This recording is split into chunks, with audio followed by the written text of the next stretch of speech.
सभी मित्रों को मेरा नमस्कार। दोस्तों, आज हम बुध देव के साथ अन्य सभी ग्रहों के युति के बारे में चर्चा करेंगे।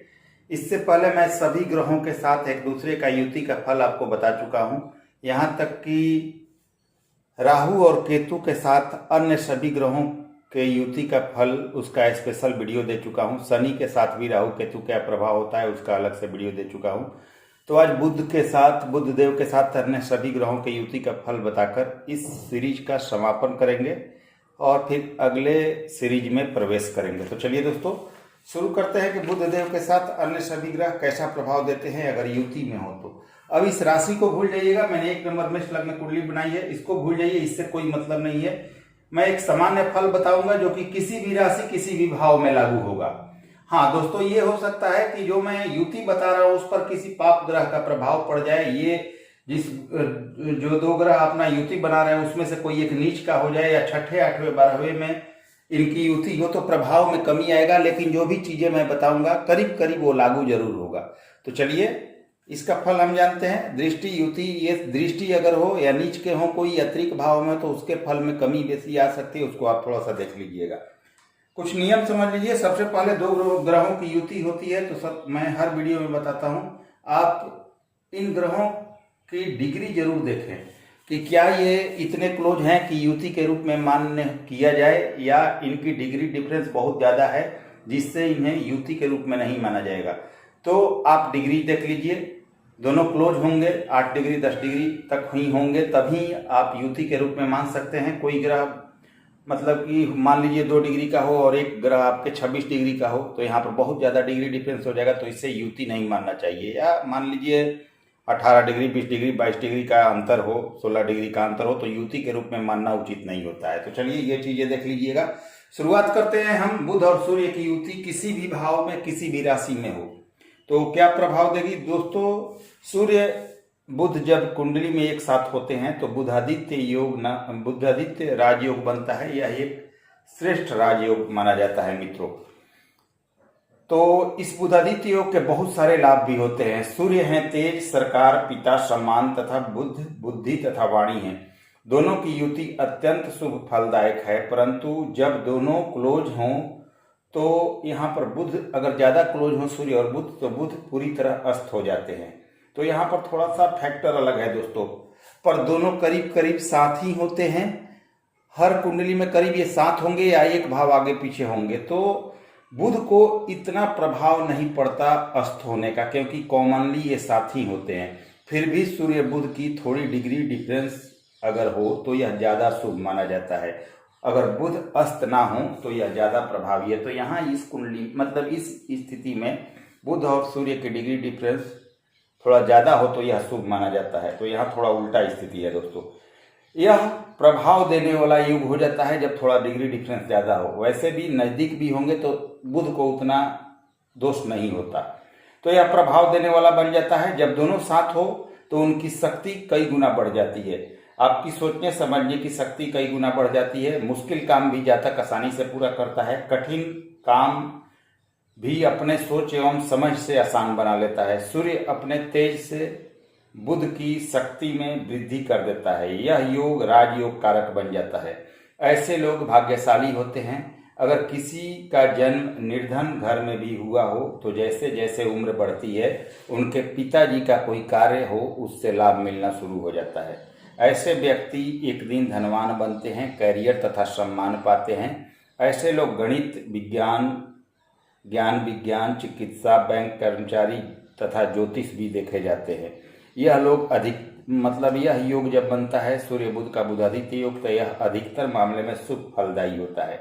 अगर इसे थोड़ा और पॉजिटिव बनाना है आपको या किसी प्रकार के कोई ग्रह इसमें नीच के हों तो आदित्य हृदय स्त्रोत का पाठ करें और बुध का बीज मंत्र करें, इसका ज्यादा पॉजिटिव इफेक्ट आपको प्राप्त होगा। अब चलिए, बुध और चंद्रमा किसी भी भाव किसी भी राशि में हो आपकी कुंडली में तो बुध और चंद्र की युति शुभ फल देने वाली होती है। वैसे कुछ स्थितियां विपरीत भी होती है, आगे चर्चा करते हैं। अगर दोनों की युति है तो आप कूटनीतिज्ञ हो सकते हैं।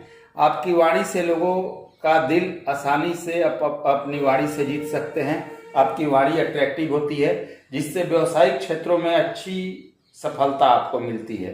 अगर दोनों मजबूत होकर अच्छी स्थिति में हो तो जातक हर काम में दक्षता से और अपनी सोच समझ से बहुत सफलता प्राप्त करता है तथा अपनी उन्नति के लिए सफल योजनाएं बनाता है। पर दोनों ग्रह कमजोर हो या पाप ग्रहों के प्रभाव में हो तो आपकी सोच विकृत बन जाती है। अगर इन पर गुरु की दृष्टि हो तो जातक बहुत ही बुद्धिमान होता है और हर काम सलीके से करना जानता है। उपाय के तौर पर आपको शंकर भगवान की पूजा करनी चाहिए अगर नेगेटिव फल मिल रहा है या इनके फलों में वृद्धि करनी है तो। बुध और मंगल का योग कहीं भी बने आपके कुंडली में, किसी भी भाव किसी भी राशि में बुध और मंगल साथ हो तो मंगल पराक्रम है, बुध बुद्धि है, वाणी है। अगर दोनों की युति हो तो जातक अपने मेहनत पराक्रम तथा बुद्धि से अपने वाणी से सफलता पाता है। व्यापार या नौकरी दोनों में भाई की भूमिका फायदेमंद होती है। आपको अध्ययन क्षेत्र में कभी कभी कठिनाई का सामना करना पड़ता है और कभी कभी आपकी पढ़ाई भी ब्रेक हो जाती है। आप एक डिटेक्टिव या पत्रकार भी हो सकते हैं। ऐसा जातक कभी कभी गुस्सैल और बिना मतलब झगड़ालू भी देखे गए हैं। दूसरों की गलती को ढूंढते भी रहते हैं। कई बार आप परिवार से दूर भी हो जाते हैं। पति पत्नी में भी झगड़ा होता है कभी कभी। ऐसे जातक क्रोधी तथा जिद्दी भी होते हैं, अपनी बात को प्राथमिकता देते हैं, आवेश में आकर गलत निर्णय भी कर लेते हैं। अपने स्वभाव के कारण कभी कभी विवादों में भी पड़ जाते हैं। आपको सलाह यह दी जाएगी कि आप सोच समझकर तथा शांति से कोई कार्य करें तो आपको लाभ होगा। उपाय के तौर पर आपको हनुमान जी की आराधना करनी चाहिए तथा बुध का बीज मंत्र करना चाहिए तो इसका पॉजिटिव इम्पैक्ट आप पर पड़ेगा। अब बुध तथा गुरु की युति अगर किसी भी भाव किसी भी राशि में आपकी कुंडली में है तो गुरु ज्ञान है, बुध वाणी है। अगर दोनों की युति हो जाए तो जातक के पास ज्ञान तथा वाणी दोनों होती है। जातक ज्ञानवान होता है, वाणी आपकी अट्रैक्टिव होगी। जातक अपनी वाणी से भी अपना जीविकोपार्जन करना जानता है। ऐसा व्यक्ति भाषण देने तथा सभा में बोलने में निपुण होते हैं। व्यक्ति विद्वान तथा बुद्धिमान होता है। अगर दोनों कुंडली में बलवान तथा शुभ हो तो ऐसा जातक किसी भी परिस्थिति में अपने ज्ञान तथा विवेक से सफलता का मार्ग ढूंढ ही लेता है। उससे बहस में जीतना कठिन होता है। ऐसे व्यक्तियों से व्यक्ति के पास गुण ज्ञान भी होता है, परिपक्व भी होता है, शिक्षा तथा बौद्धिक कार्यों में अग्रणी होता है। कैचिंग पावर ऐसे व्यक्तियों की बहुत अच्छी होती है तथा अपने ज्ञान से यश सम्मान तथा अच्छा कैरियर एवं धन वैभव भी पाते हैं। उपाय के तौर पर आपको गुरु तथा बुध का बीज मंत्र करना चाहिए। वहीं अगर बुध और शुक्र की युति किसी भी भाव किसी भी राशि में बनी हुई हो तो बुध बुद्धि है, शुक्र ऐश्वर्य है। दोनों की युति बहुत अच्छी मानी जाती है। यहाँ लक्ष्मी नारायण योग का निर्माण होता है। ऐसा जातक कला के क्षेत्र में भी नाम रोशन करता है, साज सज्जा का शौकीन होता है, अच्छे कपड़े पहनना, अच्छे खाना, अच्छा रहन सहन पसंद करता है। स्त्रियों के साथ ऐसे लोगों को स्त्रियों का साथ खूब भाता है। आपकी वाणी मधुर होगी और आप व्यवहार कुशल होते हैं। दोनों की युति हो तो जातक रोमांटिक और कलात्मक प्रवृत्ति का होता है। इनका लक्ष्मी नारायण योग अत्यंत शुभ फल देता है। अगर इस योग पर गुरु की भी दृष्टि पड़ जाए तो यह अत्यंत शुभ हो जाता है। लग्न, चतुर्थ, पंचम, नवम, दशम में ये योग खास प्रभावी होता है। धन धान्य देने वाला योग है। यह योग वृषभ, मिथुन, कन्या, तुला में काफी बली माना जाता है। मकर, कुंभ में भी यह योग राजयोग कारक श्रेष्ठ फलदायी हो जाता है। पर अगर पाप ग्रहों से यह योग प्रभावी हो जाए, पीड़ित हो जाए तो इनकी शुभता में कमी आ जाती है। तो इसमें कोई अशुभ या अस्त हो जाए तो इसका उपाय करके इसका शुभ फल लिया जा सकता है। यह चीज कुंडली देखकर क्लियर होगा। दोनों में से कोई नीच का हो जाए, अशुभ स्थिति में हो जाए या अस्त हो जाए तो प्रभाव में कमी हो जाएगी, लेकिन उपाय करके इसे फायदा इसका हम ले सकते हैं और पूरा फायदा उठा सकते हैं। यह योग धन, मान, सम्मान, वैभव एवं कैरियर देने वाला होता है। अगर आपकी कुंडली में कोई नेगेटिव इंपैक्ट पड़ रहा है तो लक्ष्मी नारायण भगवान की आराधना करनी चाहिए आपको। अब चलिए बुध और शनि की बात करते हैं। किसी भी भाव किसी भी राशि में बुध और शनि साथ हो तो ये बुद्धि, वाणी तथा कर्म का अनूठा संगम है। ऐसा जातक व्यापारिक क्षेत्र में कला में निपुण होता है, पर पढ़ाई में कभी कभी आलसी भी हो जाता है। ऐसा जातक करके सीखने वाले कामों में ज्यादा सफल होता है, करके और तब सीखने वाले कामों में।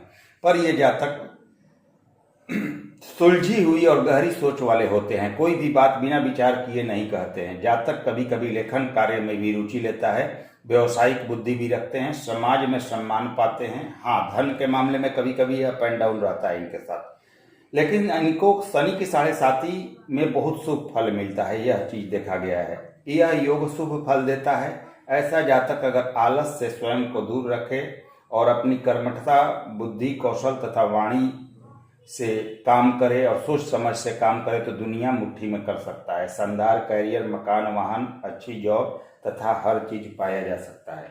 अगर आपको इसका शुभ फल लेना है तो शनि और बुध का बीज मंत्र करना चाहिए। तो दोस्तों, यह रहा बुध के साथ अन्य सभी ग्रहों का प्रभाव आपकी कुंडली में अगर बना हो तो आप देख सकते हैं और आप अपनी कुंडली के बारे में जान सकते हैं। दोस्तों, मैं इसके बाद कोशिश करूंगा 3 ग्रहों की युति का फल बताने का। देखते हैं इसे कब से स्टार्ट किया जा सकता है।